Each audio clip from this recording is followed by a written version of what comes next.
y era un niño raro que se enamoró de la poesía como a los 14, 15 años también. Entonces me gustaba leer, escribir. Me gusta todavía leer, escribir. Y ese era el plan. Pero, ¿sabes? Los papás te meten ese miedo de Dios y que te vas a morir de hambre, no sé qué. Entonces, pensando en qué hacer para no morirme de hambre, por si acaso la música no funcionaba o algo fallaba, yo decidí que una opción buena era estudiar Derecho. Siempre hay dos que vienen a la cabeza. Una es un documental que hicimos para Nat Geo sobre las pandillas de El Salvador, que fue brutal porque o sea, fue un proceso de meses de poder tener acceso y todo el proceso de ser filtrado por la pandilla, por la mara para que te dejen entrar. Y casi vivir en El Salvador como un mes porque esperando el permiso y que te decían que no puedes salir del hotel hasta que no te digamos porque te están vigilando. Tengo a un amigo que nos conocemos hace como 20 años, ¿no, Tito? Tito Herrera, que bueno, es fotógrafo, yo sé que muchos conocen su trabajo. Y hace tiempo que quería invitarte porque, aparte que soy fan de tu trabajo, sé que tienes muchas historias súper interesantes que contarnos. No solamente sobre, digamos, tu trabajo del día a día, sino también tus trabajos, digamos, documentales. Y para también que la gente entienda cuál es la diferencia. Porque digo, fotógrafo, cuando uno escucha fotógrafo, obviamente hay un paraguas muy, muy amplio, pero tú has como que poquito a poquito calado en lo que a ti más te gusta, que es súper interesante. Y creo que no hay tantos en Panamá que se dedican específicamente a la fotografía documental, que no es lo mismo que la fotografía periodística, que no quiere decir que no la hagas también, pero hay como que su diferencia. Bienvenido. Y bueno, para los que no te conocen, ¿quién es Tito Herrera? Buenos días, David. ¿Cómo estás? Un placer para mí estar aquí contigo. En efecto, tenemos hace rato conociéndonos. Sí, sí, sí. Desde que éramos más jóvenes. Un poquito. Sí, sí, sí. Bueno, yo soy Tito Herrera, soy Melchor Herrera Batista, Tito Herrera, para los amigos. Y nada, soy panameño, soy fotógrafo. Empecé como fotógrafo y ahora con el tiempo me he hecho otras cosas como productor y director también. Entonces yo, digamos que ahorita mi tarjeta de presentación dice Tito Herrera, fotógrafo, productor y director. Soy panameño y estoy muy feliz de estar aquí. Súper. En realidad era una de mis preguntas, que lo dices exactamente en tu perfil y en tu tarjeta de presentación, pero quiero que me cuentes un poquito por qué decidiste ser fotógrafo. ¿Qué fue lo que te llamó a eso? No, ¿Cómo iniciaste en eso? completamente accidental. Yo realmente mi plan de vida originalmente era ser músico. Yo quería ser músico. Bueno, todo se Sí, conecta de alguna sí, manera. yo quería ser músico. Empecé a tocar música a los 14, 15 años. Por ahí tocaba en bandas, ¿verdad? Eran los 90, uno tocaba en bandas de grunge y vainas por ahí, locura. ¿Qué tocabas tú? Toco guitarra y toco un poco de piano también. Eh, y, pero me caí ese... De hecho, al final mi sueño era como ser compositor, ni siquiera músico. Yo quería ser como, ¿sabes? Yo quería ser el próximo Ricardo Bisuete, el próximo Mar Alfano. Ese era el plan original, ¿no? Cool. Y era un niño raro que se enamoró de la poesía como a los 14, 15 años también. Entonces me gustaba leer, escribir. Me gusta todavía leer, escribir. Y ese era el plan. Pero, ¿sabes? Los papás te meten ese miedo de Dios y que te vas a morir de hambre, no sé qué. Entonces, pensando en qué hacer para no morirme de hambre, por si acaso la música no funcionaba o algo fallaba, yo decidí que una opción buena era estudiar Derecho. Porque el Derecho me daba una carrera que me legitimaba en la sociedad, me hacía ver bien. En Panamá, para todo, ayer, hoy, mañana, hace falta un abogado. Eso es verdad. Y como última instancia también, si yo quería escribir y mejor, los abogados leen y escriben mucho, así que eso me hacía mejor compositor. Así que ese era el plan. Y estaba estudiando Derecho y trabajando de pasante, normal. Y en segundo año de Derecho, una compañera de la universidad, eso es por allá al final de los años 90, 99, 98, por allá. Es una revista juvenil que está buscando escritores, no sé qué. Tú escribes cosas chéveres, bueno, y me empezaron a mandar artículos a la revista. Y la revista le gustó y me empezaron a publicar los artículos. Y el editor de la revista me pregunta entonces un día, me dice, mira, me encanta lo que tú escribes, pero si no tengo fotos no te puedo publicar porque esto es una revista juvenil y necesitamos que sea gráfica. Así que por instrucciones y por instrucciones del editor y por necesidad mía de publicar mis artículos, yo agarré la cámara por primera vez. Entonces fue muy loco porque yo Wow. nunca fui ni amante de la fotografía, ni aficionado, ni nada por el estilo. O sea, la parte visual, digamos, no era lo tuyo, era más como la parte de Yo la no letra sab... el Bueno, es sonido. que tampoco nunca lo había intentado. Claro. O sea, me gustaba dibujar, me gusta dibujar todavía. Pinto por ahí de vez en cuando un óleo, un cuadro de vez en cuando, pero hace mucho no pinto, pero también pinto, me gusta lo visto visual. Pero no lo habías pensado en ese Pero momento, para mí claro. era, o sea, eran garabatos de niños de escuela y era de películas, no era... Pero bueno, y con la misma intensidad que me caracteriza y mi personalidad obsesiva compulsiva, me empecé a devorar libros de fotografía, revistas y me fui enamorando de la técnica y de la mecánica y de la capacidad de comunicar de las imágenes y de cómo un cuadro bien hecho, porque no son todos, te puede decir en efecto más de 1000 palabras. Claro que sí. No, y en esa época también no estamos hablando que había lo digital de hoy en día, o No, sea, era es otro completamente no. mundo, el Perdón, conocimiento técnico, de digamos. paso, este es un dato curioso muy interesante. Ese editor en esa revista es un gran amigo, no sé si lo conoce, Joel Díaz, que Ajá. usted, mucha gente lo conoce como el gallinazo. Claro que sí, Bueno, sí. yo soy fotógrafo por Joel Díaz. Joel Díaz me pidió que hiciera fotos para su revista, Wow, pero nunca lo pensé. Yo era escritor y era abogado y yo era músico. O sea, yo era todo menos fotógrafo. qué interesante. Sí. No, pero eso va pasando, uno va como evolucionando. Yo inclusive, bueno, cuando nos conocimos fue porque me interesaba la fotografía, era una pasantía en la universidad en la prensa Correcto, en la prensa fuimos y yo quería ser compañeros. directora de fotografía en cine, eso es lo que yo me fui a estudiar y después terminé hablando en la radio. ¿Eh? Bueno, está O bien. sea, como que Sí, uno va, como lo va llevando a otras yo no cosas. tengo ningún tipo de educación formal en el arte. Ahí sí soy, no digo que empírico porque no siento que nací sabiéndolo, pero seguramente y agresivamente autodidacta todavía. No, claro, después de tantos años uno va aprendiendo, uno Sí, sí, aprende las sí, no, técnicas, tomas cursos, yo sé que también sí. trabajas con Canon. Tuve un tiempo con Canon, como no con la Sí. marca Canon. Ahora estoy con otra marca, no de embajador ni nada formal, pero sí estoy usando, pero sí, O sea, sí, bueno, como con que te muchas otras marcas. instruyeron y claro, Sí, sí, recibiste sí, todo claro, el... claro, claro. Y también la práctica, al final del De hecho, día, tú y yo fuimos embajador un tiempo también de otra marca, creo, ¿te acuerdas? No sé, la Manzanita, que hicimos unos eventos en una tienda una es vez. verdad, hace 1000 años. Sí, hace muchos años fuimos co-embajadores de Eso una fue como marca de que hace también, como sí. 10 años más. Sí, sí, sí, Qué ahora locura. que dijiste eso me acordé. Cómo pasa el tiempo, Sí, sí. pero bueno, entonces bueno, por ahí empezó la cosa. Y yo también en mi naturaleza, para volver a tu pregunta original de la introducción, en mi naturaleza sadomasoquista, en vez de, ya que decidí la fotografía, en vez de optar por una carrera, por una opción Más cómoda quizás. cómoda, los eventos, no sé, eh, No más fácil, más cómoda, es diferente. no, fácil no era, pero era más segura, bueno, económicamente más rentable. Las bodas, los eventos, qué sé yo.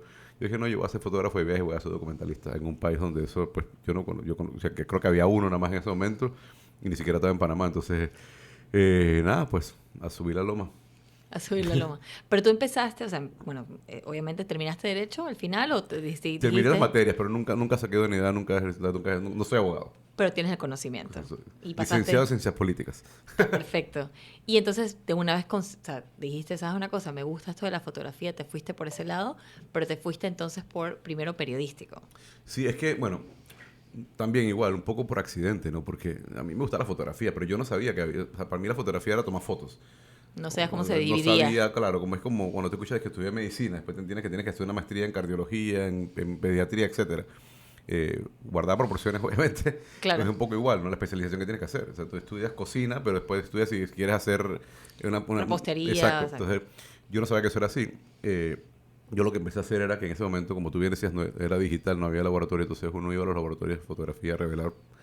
Y ahí entonces conocía a los fotógrafos. Y pues yo, con ganas de aprenderme, le pegaba a cualquiera que me quisiera enseñar. Por fortuna o por desgracia, no sé cómo lo quieran ver, para mí con fortuna, por fortuna ahora, los que me recibieron siempre con brazos abiertos fueron los fotoperiodistas de Panamá. O sea, los Demóstenes Ángel, los Álvaro Reyes, los Guido Blandón, los Alberto Mochet, son los, cuando yo era un peladito de 20 años, o sea, 21 años, ellos eran los señores ya de 30 y pico, 40 años que estaban en los medios internacionales, en las agencias internacionales. Entonces, y no es que yo no quisiera haberme hecho amigo de un fotógrafo comercial en Panamá, por ejemplo. Claro. Es que para mí en ese momento se sentían o parecían inaccesibles. O sea, eran gente que tú no veías, pero los fotoperiodistas estaban en la calle, estaban en el laboratorio.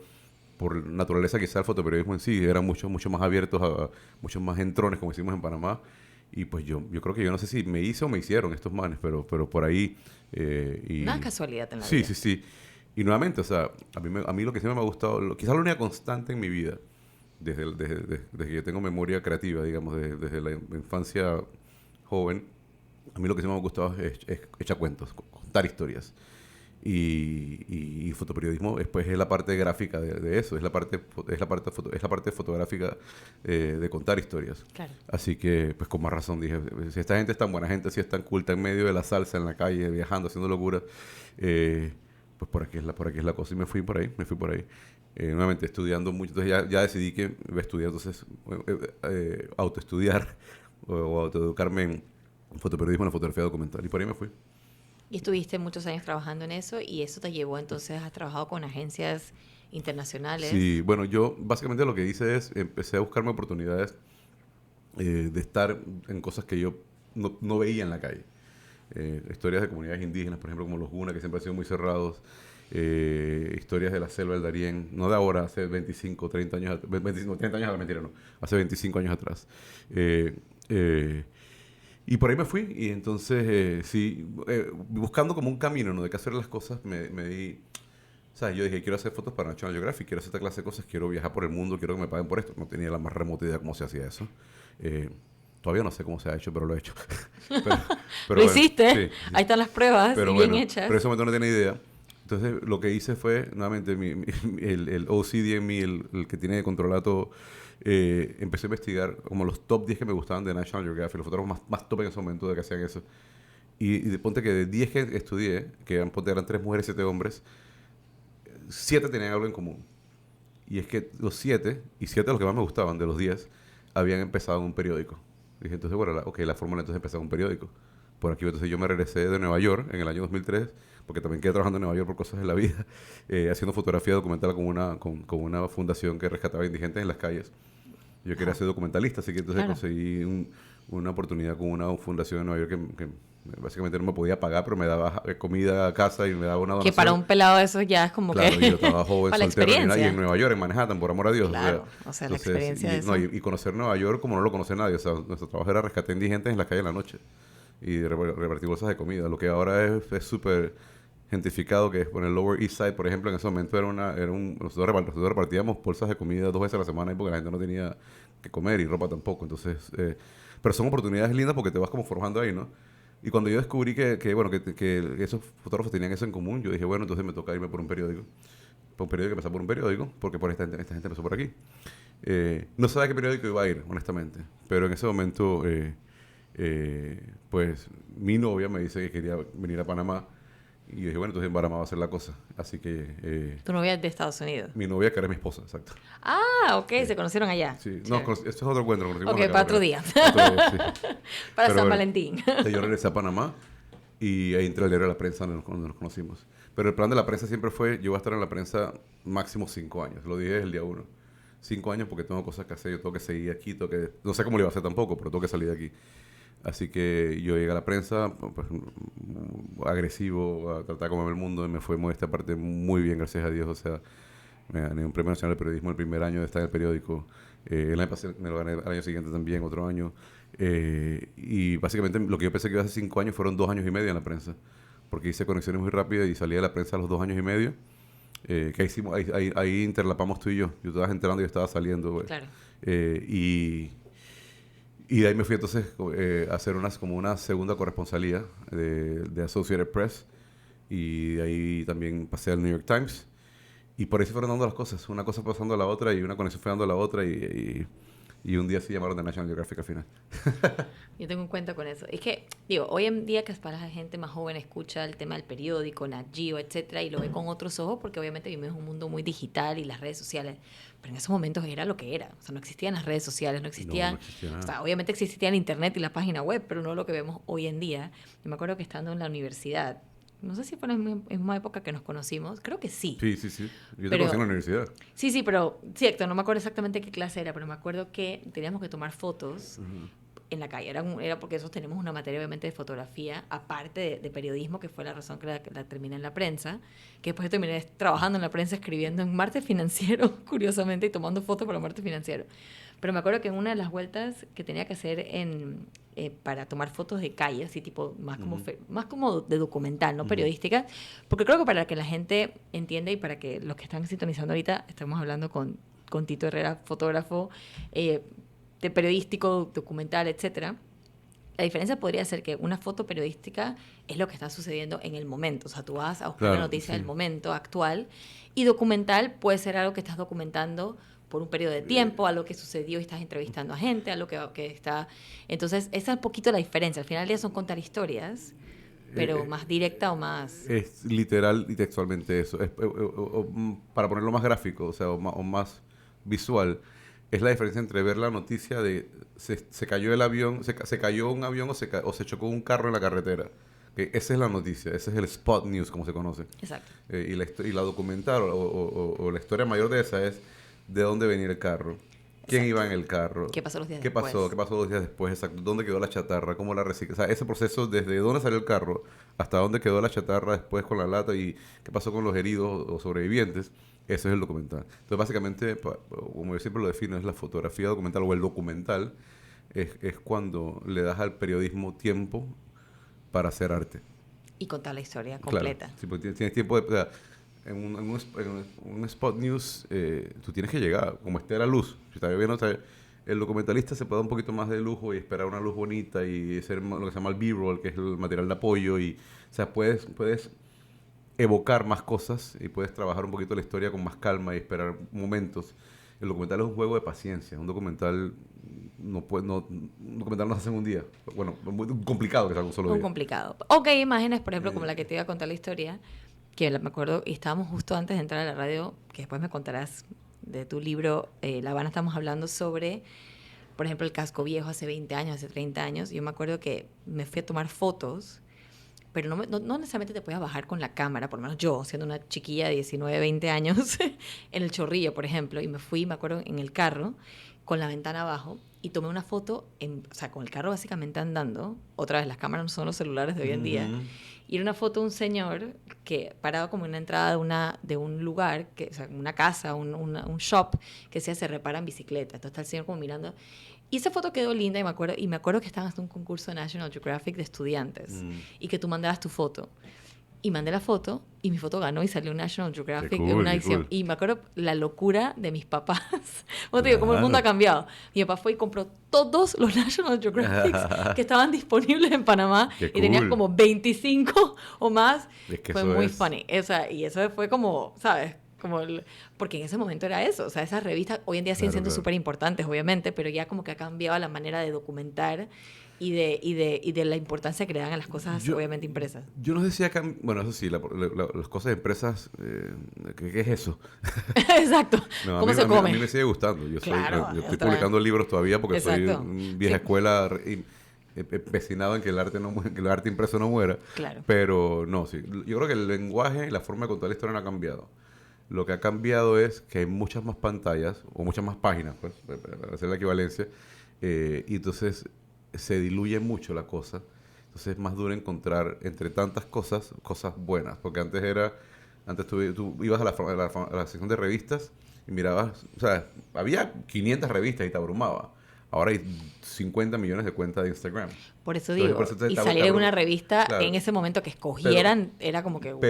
Pero yo creo que igual, yo creo que ahorita lo que la gente debe hacer es, igual cuando ibas a la revista.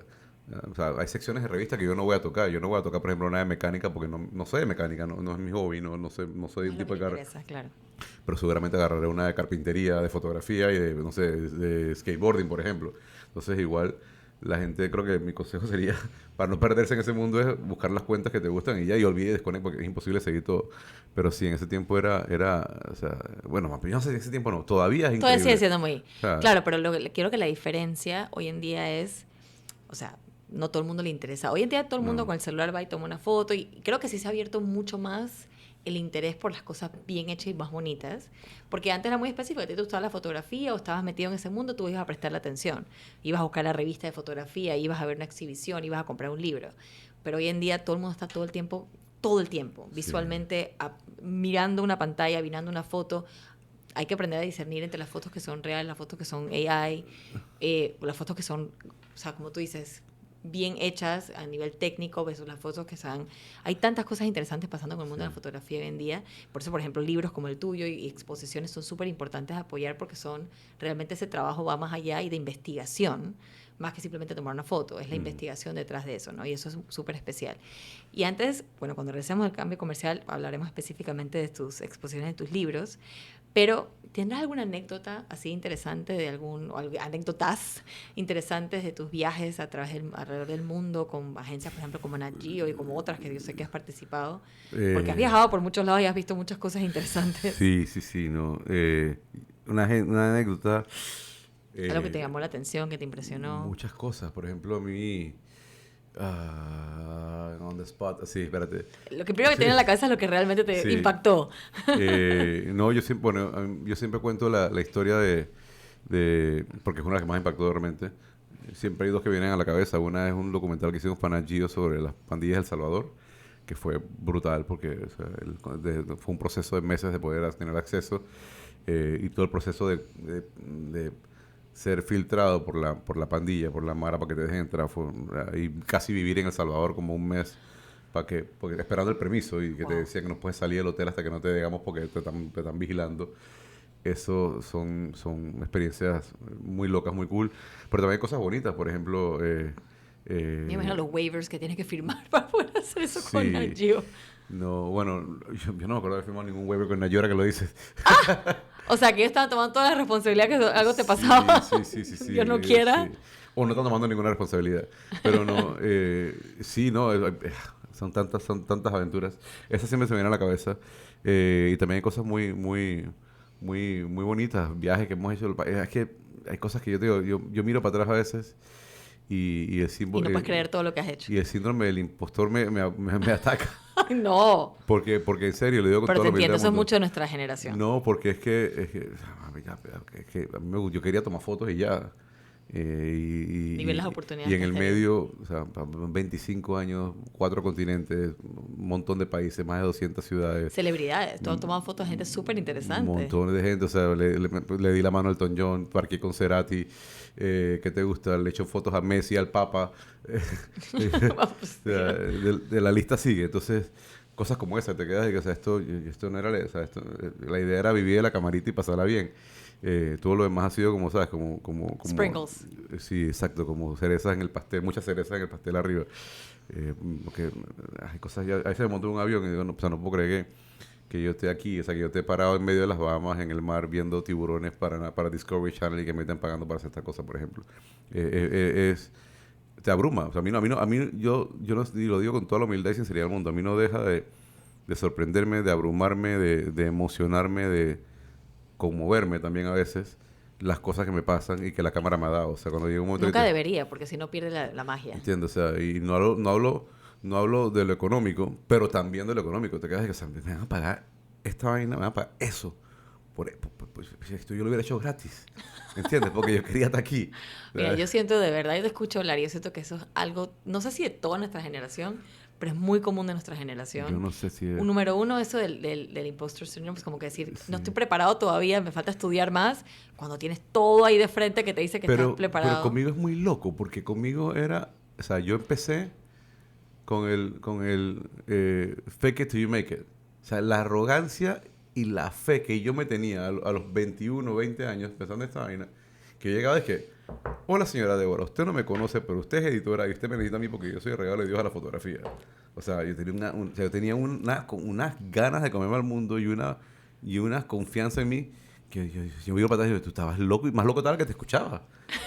¿Me entiendes? Porque eso yo lo hacía, llegaba donde un editor. Pero es que si no lo hacías tú, ¿quién lo iba a hacer por ti? Entonces, pero, así funciona. Pero me da risa porque, o sea... Porque ahora estás como... Ahora que quizás sí podría, porque tengo 2 o 3 cosas en el portafolio que mostrar, ahora digo, es que no sé, quizás no, o sea, como que... Eso viene con la edad, Tito. No sé si viene con la edad o viene con, no sé, pero es muy loco porque pasas de esa sobreconfianza a dudar cada paso que vas, o no dudar, pero al síndrome del impostor, como dicen, ¿no? ¿Será que realmente yo debería estar aquí? Y la verdad es que... Te entiendo más de lo que probablemente te imaginas. sí, pero para mí es muy loco y me río solo. Como yo llegaba donde una editora, llegaban revistas aquí grandes, llegaba de que, hola, usted no me... La llamaba por teléfono, cae en el directorio, en la revista el número de que, hola, deme una cita, soy Tito Herrera y soy fotógrafo. Yo no era fotógrafo. Yo tenía 1 año tomando fotos, o sea, nadie conocía mi trabajo, o sea, pero yo era fotógrafo. Entonces, y me vendía y me compraban, que es lo más loco. Porque era bueno. Pues yo no sé si era yo esa fotógrafa, digo, esa gente era con otros tiempos. Yo, mi portafolio, mira, el otro día me encontré una... Callas bien, Tito, callas bien. Puede ser, pero no sé. Yo el otro día me encontré mi portafolio, encontré una copia de mi portafolio, un librito que yo hacía en Happy Copy, que era mi portafolio, con el que yo entré a la prensa en el año 2003. Yo, chuleta, el Fulo Ángel de Demóstenes, mi jefe de fotografía, nuestro compañero en el periódico, y si ese Fulo me quería, porque esto es una porquería. O sea, yo no me contrataría a mí mismo hoy en día, así que realmente, Ángel... Bueno, gracias. digamos que la fotografía ha cambiado. Sí, pero Ángel, gracias, te quiero. Porque yo lo miro ahora y digo, wow, o sea, sí Tuviste fe en mí, tuviste fe. había algo. Pero yo no sé si era algo para la prensa, pero a lo mejor él también estaba apostando o él vio algo más en mí que yo no veía. Claro. De hecho, y bueno, son historias muy bonitas también, ¿no? del trabajo. De hecho, mi primer premio nacional de periodismo, yo me lo gané sin saber que me lo había ganado, porque yo no concursé. Demóstenes Ángel, mi jefe, Metió tu foto. él metió mi foto. Yo ni siquiera fui a la ceremonia porque yo no mandé fotos y estaba en mi casa. Yo vivía justo aquí al lado, casualmente, el edificio que está al lado, con mi novia, estamos cenando normal una noche, y me llama un compañero del periódico. Y yo dije, yo no estoy de turno, no sé quién ni le contestaba. A la tercera llamada le contesté, me dice, hey, ven para acá que ganaste el primero aquí en el City Club. Ven que ganaste, no sé qué premio.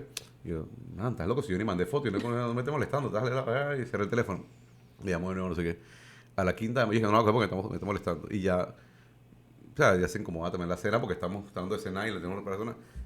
Y como a la quinta llamada que no le cogí, me llama entonces quien fue mi jefe en ese momento del periódico, Ricardo Lombana. Claro.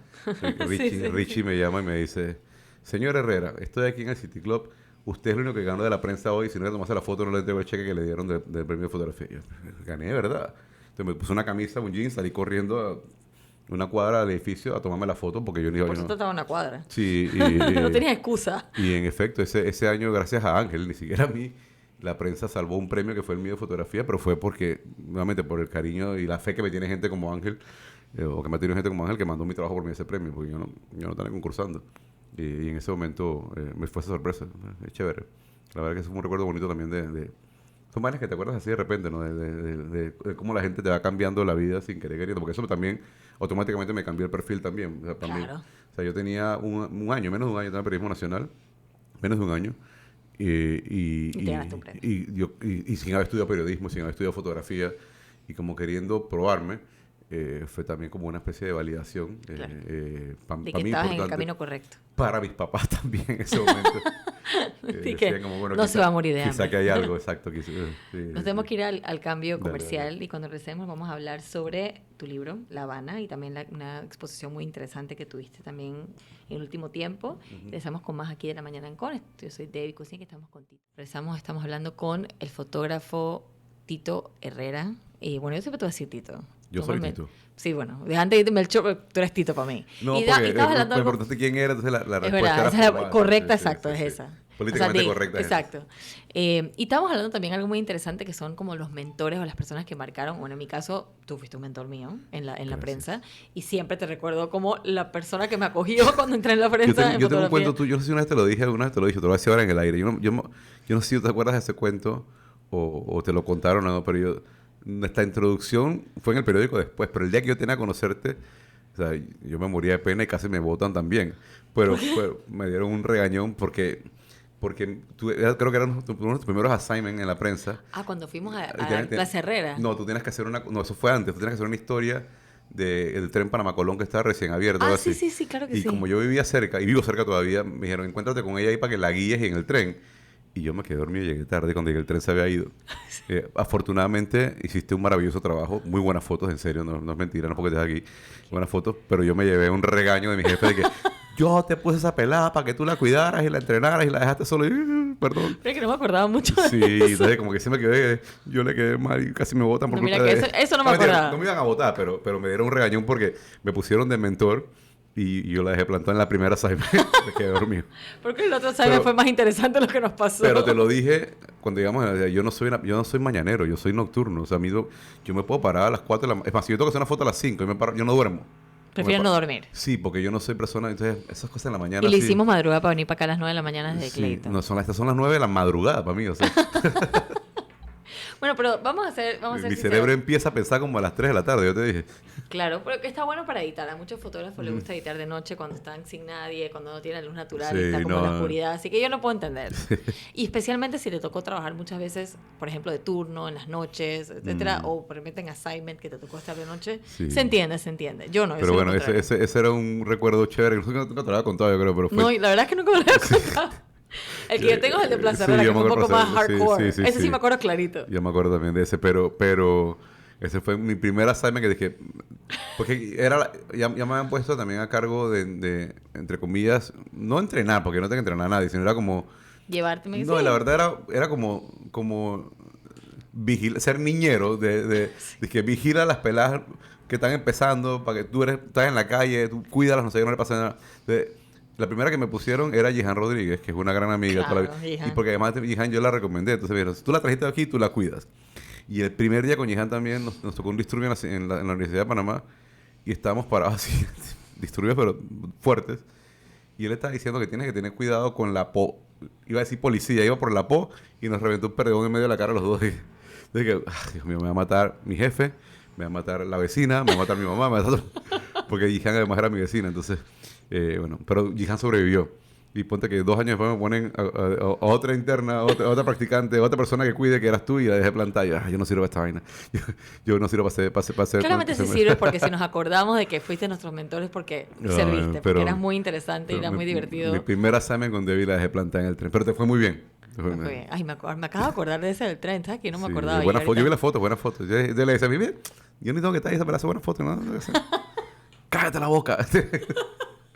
No, pero esa época en la prensa fue bien divertida. La prensa, mira, yo le tengo... Yo entré con Flor y ahí fue que el Flor nunca más se fue. Sí, yo le tengo un cariño muy especial a esa etapa de mi vida. O sea, yo no sería lo que soy profesionalmente hablando si no fuera por la prensa. Claro. ¿Que fue perfecto? Claro que no. Pero, No es perfecto. Pero fue una experiencia... Para mí también, Trevido, o sea, para mí, digamos que mi tiempo, ese periodo entre CIPER y la prensa, digamos que fue mi entre comillas, universidad o escuela secundaria autodidacta de fotografía, porque estaba, como sabes, lo aprendiendo lo básico. Y para mí la prensa fue, digamos, si no mi licenciatura, hasta mi maestría. Fue consolidarme, fue hacer contactos, fue conocer gente, fue aprender a manejarme en el medio. Y yo te digo, por ejemplo, o sea, yo no tengo muchos clientes comerciales localmente, pero tengo por lo menos 2 clientes muy grandes que no voy a mencionar por respeto a las marcas, Claro. pero que son mis clientes hace más de 15 años, algunos hace 18 años atrás. Que llegaron por ahí. Y ambos son mis clientes porque son ex compañeros del periódico que están en esos puestos ahora y que salieron conmigo del periódico, que nos conocimos ahí, salieron conmigo y están en esos puestos ahora y tenemos esa relación de amistad de más de 20 años y de confianza profesional. Entonces, como yo lo quiera ver, como academia, como escuela profesional, como contactos comerciales, para mí la prensa fue una etapa muy, muy, muy, muy especial. Ahora, yo después salí de ahí, salí en buenos términos, pero no salí contento. Yo aceleré mi salida porque no me sentía cómodo con lo que pasaba en ese momento en el periódico y porque también tuve una lesión grave y un tema ahí que no pude subsanar con el periódico al final. Y dije, bueno, igual yo tenía un plan de salir. Exacto, mi plan era para salir. Mi plan no era quedarme aquí, así que mejor salgo antes de tiempo y salimos. Porque también me conozco, yo quería salir por la puerta grande y quería salir con la puerta, dejando la puerta abierta atrás, que es lo principal. A mí no me gusta quemar puentes. Panamá tan chiquito es lo principal. Entonces, así que yo hice de tripas corazón y me moví y gracias a Dios el plan funcionó. Totalmente. Y bueno, ya hemos hablado sobre todo lo que has hecho y ahora tienes, bueno, hay dos temas. Uno es el libro, La Habana, que fotografías de Tito Herrera. Y quiero que me cuentes un poquito cómo nace esta historia de hacer este libro, con estas fotografías que son nada más con el carro que tienes en la portada ya. O sea, ya tengo que ponerle en mi casa. Pero, bueno, está este libro. Cuéntame un poquito cómo nace esta idea, cómo se da y cómo fue ese proceso pues, para crear este libro. Bueno, La Habana es una deuda que tenía pendiente conmigo. La Habana es un proyecto, no es mi primer libro, pero digamos que es mi primer libro, es particular porque es el primer libro que ponemos, digamos, a la venta. Yo siempre hacía libros, pero para venderse directamente yo y como más informar la cosa. La Habana es un libro, digamos que es el libro más formal, entre comillas, que hemos hecho, que va a estar a la venta en Hombre de la Mancha, también en otras librerías. Se ha vendido en Estados Unidos, está vendiendo también en Colombia. Se hizo en Colombia, tiene un equipo de trabajo maravilloso, de gente muy importante, muy seria, que me ha donado con mucho cariño por el proyecto. La Habana nace de una deuda que yo tenía conmigo mismo. Es un tema muy personal. Es un libro que es... Cuando uno hace piezas de arte, fotografía, video, diseño de moda, lo que sea, cuando uno crea algo, uno siempre se expone con su creación. Claro. Y entonces estamos expuestos a que nos juzguen. Y como hablamos también fuera de cámara hace un rato, o sea, el no es parte de la vida en esto. Y siempre va a ser más el no que el sí. Entonces uno está dispuesto a recibir golpes por eso. Pero quizá de alguna manera uno siempre expone el trabajo y guarda lo interno, ¿no? Entonces, para mí La Habana es un proyecto muy personal porque para mí es un libro donde yo me expongo 2 veces. Me expongo profesionalmente hablando para que critiques mi trabajo. Bueno o malo, eso ya que depende de la gente, del gusto. pero también me expongo una historia muy personal mía. La Habana nace de un periodo de duelo, de luto, de una búsqueda mía de salir de una depresión personal por la muerte de un familiar, de un tío muy querido, que era uno de mis mentores también en la vida, no solamente en la fotografía, Daniel Herrera, que Daniel murió en el año 2012. Y eso me pegó muy duro, muy duro, muy duro. O sea, por ejemplo, después no se quedó por eso, pero por ejemplo, el tema de los dreadlocks míos, el cabello largo, empezó por eso, porque yo, la depresión, dejé de cortarme el cabello, dejé de cuidarme, ¿sabes? Todo como que fue creciendo el pelo y bueno, ya que tengo esto, veo qué hago con ello, ¿no? Pero es un tema. Entonces, cuando Daniel murió, yo entré en esta depresión, ¿sabes? Como que no sabía qué hacer, o sea, era física, era mentalmente, entre comillas, fuerte, porque fuera funcional, pero era emocionalmente débil también. Entonces, Claro. Y bueno, como han pasado un par de meses y no sabía qué hacer con este periodo, con esto que tenía adentro, tenía como que cerrar ese círculo, ¿no? Y buscando cómo buscar esa conexión final con Daniel después de muerto, me acordé. Daniel era un viajero, viajó por todo el mundo, era un ex militar, fue fotógrafo también de carrera, había estado por todos lados, por el Medio Oriente, por Israel, por todo el mundo había estado. Y en sus últimos años, antes de morir, él había estado como agregado de la embajada panameña en La Habana, Cuba. Entonces iba mucho a Cuba, estuvo como 4 o 5 años viviendo en Cuba mucho, estaba más allá que acá. Entonces, digamos que Y siempre te contaba sobre y Cuba. entonces las últimas historias que él me contaba eran siempre de Cuba, y que le encantaba Cuba y las fotos y los carros, y me mostraba fotos, y por alguna razón cuando él murió y en ese periodo yo de búsqueda, lo único que se me ocurrió fue, yo voy a tener que ir a Cuba a buscar a Daniel, para soltar esto. A buscar qué es lo que había Sí, enamorado o a sea, Daniel. o sea, como entonces, y me fui solo a Cuba, con una cámara, sin ningún otro plan que caminar a las calles y tratar de encontrar un poco, o sea, esa conexión con esta persona que ya no estaba. Y eso hice. El plan era hacerlo una vez y acababa haciéndolo como 7 veces, que por muchos viajes seguidos. O sea que estas fotos de este libro son de varias El libro épocas. tiene fotos de, digamos, de 3 viajes diferentes. Porque después cuando empecé a ir a Cuba tan seguido, ya entonces, o sea, ya empezaron también a salir trabajos en Cuba, empecé a buscar trabajos en Cuba, hice trabajos para National Geographic, no, para Discovery Channel en Cuba también. Entonces, como que ya Cuba se fue haciendo más común en mí, La Habana particularmente. Entonces, este libro es eso. El texto, que es un poco corto, pero igual está ahí, explica todo ese proceso con más detalle, ¿no? El proceso de búsqueda interna, de por qué recogí esas calles que recorrí, qué buscaba. Y básicamente, como dice el texto, no es una combinación de 2 imágenes. Las mías, las que yo veo, las que yo quiero, y las que yo pensaría que Daniel hubiera hecho también. Claro. Entonces, con esa A combinación través como de sus ojos. Claro, y hay muchas imágenes también, como cuento en el libro, que jamás tomé, pero que te las describo en el texto, por ejemplo. Porque y quizá cualquiera, tú también eres fotógrafa, cualquier fotógrafo te va a decir, cualquier fotógrafo, ¿verdad? Te va a decir, hay momentos hay fotos que tú no tienes que tomar, que tienes que vivir el momento y ya. Entonces, hay mucho eso también. Entonces, el libro es Me pasa todo el tiempo muy eso. personal. ¿Sabes? ¿Ah? Me pasa todo el tiempo cuando Sí. estás en momentos bonitos de familia o de viajes. A veces casa de herrero, cuchillo de palo. Yo estoy como viviendo Sí. el momento y como que, ay, Dios mío, no tomé la foto, pero es que estás experimentando eso que está... Pero eso es más bonito. Al final hay que, yo, o sea, mira, por cada foto que tú ves mía, hay 10.000 recuerdos. 1000 fotos que no tom- que se me, 1000 fotos malas o 1000 fotos que se me fueron, y 10.000 que no quise tomar tampoco porque estaba viviendo el momento. Yo, de hecho, si tú sigues mis redes sociales, yo soy bien malo en redes sociales. O sea, tengo una presencia en redes sociales porque siento que la tengo que tener. Pero para ser documentar tu vida, para ser una persona, digamos, una persona que vive de lo visual, yo soy pésimo. Yo posteo una vez cada 3 semanas. Yo a veces veo de que 2 scroll y ya estoy en enero del año pasado. O sea, he puesto 20 fotos en un año. Y ni siquiera son mis mejores fotos, pero o lo que yo quisiera son mis mejores fotos. Pero es que, no sé, yo no sé si... Y eso no es un tema ni siquiera Eso pasa a mucha gente, eso es muy común. es un tema mío de, no sé, como de no querer hacer perder el tiempo de la gente viendo cosas que no tienen sentido para ustedes, y tampoco perder mi tiempo yo compartiendo cosas que no creo que le interesen a nadie más o que son personales de verdad. Entonces este libro, volviendo al tema, este libro es una exposición doble mía de eso, exponer mi trabajo y exponer también un periodo, una persona y una etapa muy personal mía. Entonces es como es un libro que le tengo mucho cariño porque es un libro muy personal, donde es un tributo a mi familia, un tributo a mi tío, y es un tributo a la fotografía y es un tributo a La Habana, Cuba, que es una ciudad de la que me enamoré. Creo que es mi segunda o tercera ciudad favorita en el mundo después de Panamá y Nueva York. Wow. No, eso es fuerte. O sea, decir eso a una persona que ha viajado tanto, obviamente, Sí, tiene no, su, no, no, su tiene... encanto. Sí, Yo sé que yo lo tengo en mi bucket list, nada más número uno por los carros. Después sí, de ahí un montón no, de te otras vas a volver cosas. loca porque sí. Y es más, hay un montón de fotos de Jerry en el carro y tuvimos que bajarlo un poco.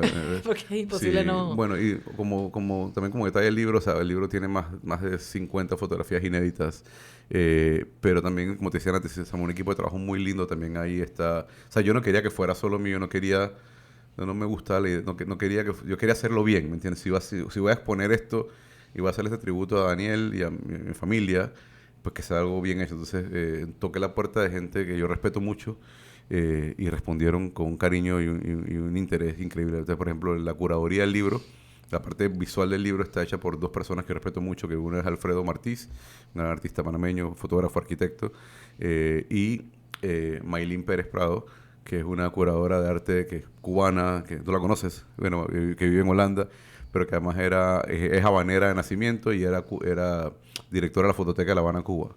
Entonces también filtraron conmigo el trabajo, el texto lo revisó Esto es también. muy importante, tener una persona de ahí que Es conozca. que yo no quería hacerlo de esa manera. Hay muchos cubanos metidos en el libro también, o sea, directo o indirectamente. De hecho, antes de publicarlo me senté como con 5 cubanos, amigos cubanos, diferentes áreas. Mira esto, ¿qué te parece? Dame este número, este. O sea, Apruebas. sí, sí, sí. El texto lo editó, por ejemplo, también Juan Zamorano, que es el jefe de corresponsales de la agencia Associated Press en la región también, con mucho cariño. Mi primo Mario Daniel, el hijo mayor de mi tío Daniel, también se metió en el proyecto también. Por supuesto, todo lo filtré también con él como parte de su familia, que me dijera si lo aprobaba, si no lo aprobaba. Qué bonito. Quería hacerlo bien, la verdad. Quería hacerlo con mucho... o sea, quería cerrar ese ciclo. Obviamente, pues, cerrar quizá... Yo no sé si el luto o el duelo, porque no sentía que estaba de luto, pero sí cerrar como este círculo de, ok, este es el círculo Como despedirte de una manera despedirme como te de gustaría. ese sentimiento Ujú. y quizá, ¿sabes? Empezar ya a mirar las cosas diferentes de ese periodo, de esa persona y de ese tiempo también. Qué bonito, qué bonito.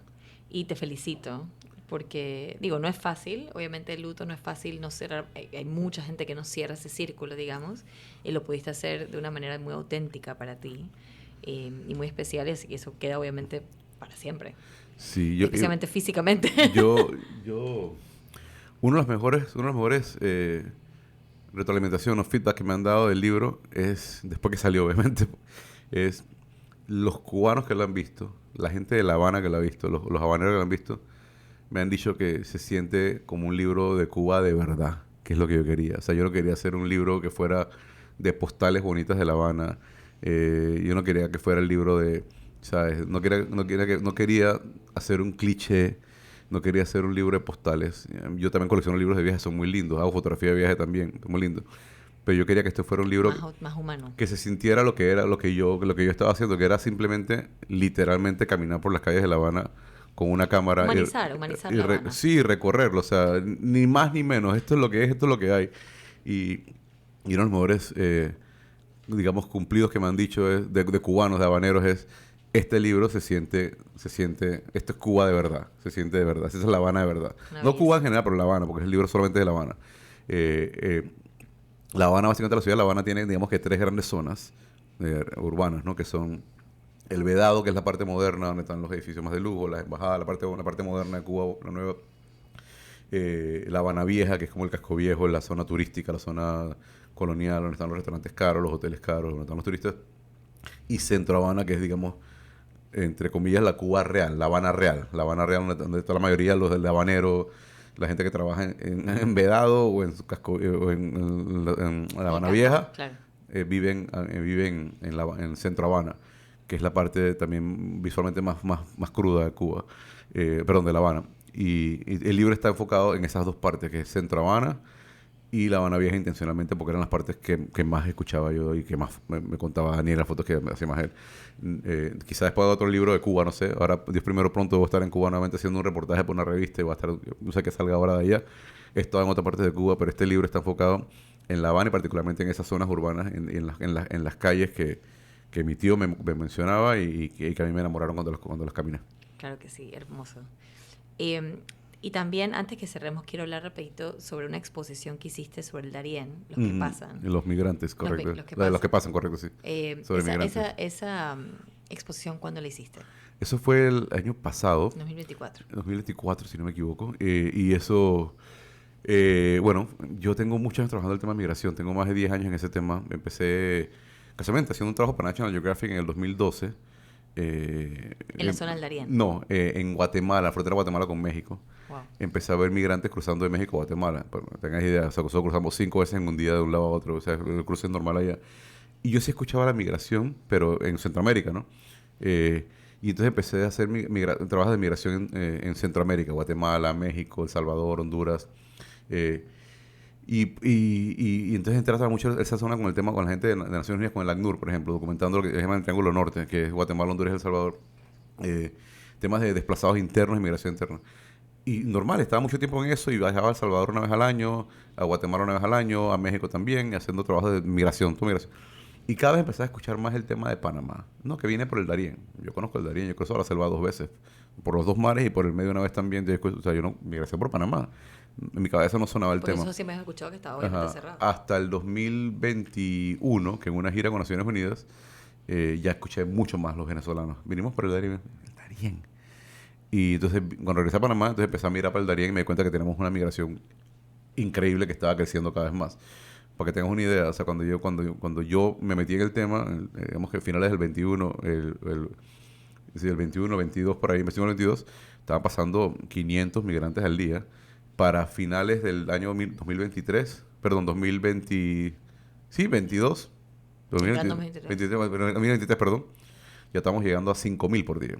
O sea, más de medio millón al año. Entonces, me metí entonces a ver el tema del Darién. Pero sí, la migración la vengo manejando, tratando de entender de hace muchos años. Yo he recorrido toda la frontera sur de Estados Unidos con México, por ejemplo, desde San Diego hasta Brownsville, todas las fronteras de Estados Unidos, de Guatemala con México, todas las fronteras de Guatemala con El Salvador, o sea, el Darién, los puntos de entrada de los migrantes. El tema me fascina, me parece muy complejo, muy interesante, muy duro. Muy devastador, claro. Sí, pero también entender esa realidad humana de por qué la gente se expone a eso. claro. Que tendemos a deshumanizarlos. Como decir, pero ¿cómo se te ocurre caminar? Y dices, oye, pero ¿cómo tú puedes? O sea, tienes que ponerte en los pies de las personas que toman esas decisiones. Ese es el problema también cuando la cosa se hace tan macro. Cuando tú ves tanta gente, ya son cabecitas, ya son números, no son personas. Entonces, cuando tú dices que pasaron 500.000, la gente no ha visto 500.000 de nada, o sea, ni siquiera ni siquiera de aves. Entonces, o sea, tú no puedes cuantificar ni siquiera visualmente cuánto es 500.000 de personas, porque no lo has visto nunca. Yo no lo he visto nunca en un solo lugar. En un solo lugar, ¿no? Entonces, lo que pasa en esa muestra es un poquito reconectar esos primeros 2 o 3 años de documentación del Darién que yo hice, digamos que del 2022 al 23. En ese año yo hice, ¿qué te gusta? 12 años a Darién, 12 viajes a Darién, durmiendo en las comunidades donde llegaban, en Bajo Chiquito, en Canamebrillo, en unas trochas. Y un poco la idea justamente era esa, de visualizar el problema, pero poniéndoles grupos pequeños y caras al tema para que la gente pudiera realmente tratar de conectar visualmente con algo y tratar de engancharlos un poquito en el tema. Yo no voy a resolver la migración, no tengo forma de hacerlo. Tampoco te voy a obligar a que te interese. Pero si puedo hacer por lo menos que mires a una persona y entiendas un poco el tema y te llama la atención, algo estamos haciendo entonces también, porque independientemente de qué lado de la moneda tú estés políticamente, o de si tú estás a favor o en contra de la migración, eso es un tema muy, muy político, muy personal, que no vamos a entrar nunca, porque nos tomaré una vida discutiéndolo. La realidad es que es un problema y es una realidad innegable. Y algo tenemos que hacer por el tema y todos tenemos que saber qué está pasando. Sí, especialmente como panameños, yo creo que a raíz de que salió a la luz todo esto que se estaba viendo, creo que muchos de nosotros, y me incluyo, no le pusimos un sello realmente a la gravedad de lo que estaba ocurriendo. Pero luego cuando uno empieza a indagar o empieza a ver, por ejemplo, exposiciones o noticias, etcétera, y uno se da cuenta de realmente lo que estaba pasando en nuestro país. Es que yo le contaba a la gente. La cantidad de muertos. Perdón porque sí lo hacía la radio. No, es que es pero así. Pero hay cuerpos literalmente en nuestra selva del Darién ahí. Y no hay nadie que los reclame. Yo he visto más muertos de los que te quiero contar. Y es terrible. Claro, yo le contaba a la gente por años, le contaba a mis amigos, a mi hermano, a la gente. En serio, eso es así. O sea, aquí lo que tú estás viendo en la migración de África a España o Europa, por ejemplo, aquí están pasando 500.000 de personas. Aquí están llegando 1.000 personas al día, 3.000 al día. En un momento llegaron 5.000. O sea, Y no estamos hablando de gente que llega bien, con gente que llega enferma, gente que llega sin no, dinero, con sí. niños chiquitos. No, y estamos hablando de los que llegan, de los que pasan, porque hay un montón que no pasaron, que se quedaron en el camino. Yo te puedo también contar historias larguísimas y deprimentes de gente que ha visto una foto mía en internet y me llama de que no encuentra a mi familia, me puedes ayudar a buscarla, está perdida en la Eso selva. justo te iba a preguntar. O sea, Ese attachment que puedes llegar a ver, me imagino, con es, historias de gente que conociste y que hoy en día no sabes pero, si sobrevivieron, si no sobrevivieron, si llegaron a los Estados Unidos, si fueron arrestados, si los mandaron para atrás. Y no, debe ser muy duro. pero También. además también, pero no solamente lo de ahí en Panamá, porque también, o sea, yo tengo años en este tema, por ejemplo, como te decía, y me tocaba Con también a veces Centroamérica, con claro. actores de Centroamérica, sentarme con una niña, sentarme a veces porque son entrevistas sociales, y entrevistas que a mí me toca estar porque soy parte del equipo, pero o sea, sentarte a escuchar a un policía de 30 años, joven, fuerte, llorando con su bebé quebrado porque bueno, lo agarraste en la frontera de México con Guatemala porque la Mara lo quiere matar porque arrestó a que no era. Y ese mismo día después del almuerzo tienes que sentarte con una pelita de 14 años que la violaron 3 veces, tú oyendo también. Y cierras la noche con el transexual que también lo apuñalaron por ser transexual, entonces tuvo que migrar también. Entonces, como que cuando llegas cuando llegas a la noche a la casa, llegas hecho leña psicológicamente, o sea, escuchando esas Y historias. sabiendo que por más que documentar, porque al final es muy importante el trabajo de documentarlo, o sea, Claro, estás haciendo un gran entonces, trabajo, no hay mucho más que puedas y, hacer. y, o sea, Debe ser difícil. y pasa, o sea, llegas a Darien en la tarde y llega una persona cojeando y ves que está grave, pero no hay quien la atienda. Y en la mañana, cuando te levantas a las 6 de la mañana, escuchas los llantos, se murió en la mañana, murió en la noche, dormida. O sea, son cosas son historias que son duras, pero que siento que son importantes Contarlas. que las cuentes, sí, que las cuentemos todos, no solamente yo. Yo soy uno de muchísima gente que está haciendo historias en Darién, pero entre más gente sepa lo que pasa en Darién, y las historias esas también es importante porque son temas de nuestra sociedad reales que tenemos que... Está pasando en nuestro país, son gente que estaba pasando, bueno, ya O yo sea, sé que bajó muchísimo. ha bajado, de hecho, no, pero hay otro fenómeno ahora que es importante. Están allá. A la inversa, está creciendo la migración a la inversa, para que tengas una idea. Y quizá con esto te cierro y te dejo tarea. Sí, porque Mira, también ya aquí está Diego, nuestro productor, y que sí. son las 10, son las 10. Por primera vez en mucho tiempo este año tenemos días en cero migrantes llegando, pero tenemos días de 200 migrantes regresando, tratando de regresar a Venezuela por agua, por Panamá. Porque no es El que, efecto Trump. claro, o sea, no es que Trump los mandó como No es que nos saben pasó aquí. que no van a entrar y no Sí, van saben que no van a entrar, están echando para atrás. no aguantan la frontera, no aguantan México y no van a entrar, así que están regresando. Entonces están regresando En malas a condiciones. la inversa. Pero, En o sea, condiciones ahora terribles. tenemos cero entrando a Darien, pero tenemos 200 que quieren salir. Y pasando por Panamá. Están pasando constantemente. Por todavía. agua, ok. Por agua, sí. Wow.